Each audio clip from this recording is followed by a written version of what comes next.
The final step is that we need to add windows and doors to these buildings. This is tricky. Please follow along. If you need to, please ask to watch the video again. We're going to still use those perspective lines we made with this vanishing point and the X. What's important to know is that the horizon line tells you which angle it should have. So if it is above this line, it should angle with this vanishing point, right?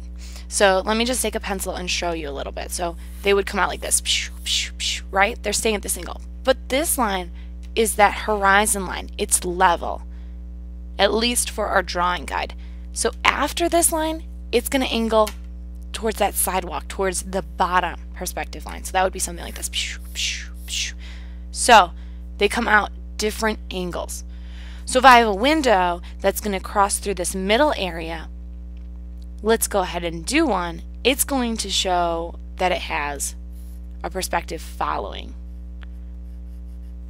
The top is angling up, bottom is angling down. Do we see how that would change? Then if I were looking at the building straight on, it would be parallel, the top and the bottom, but our perspective from down here gives it that angle. I'm going to take us back a step because when you really work on yours, I want you to start on the easier sides, the flat side. So we know that this is how it would radiate out, how it would be coming out of the vanishing point, but I'm going to go ahead and start with just the plain windows on the sides, and then we'll do doors and windows on the front with the perspective.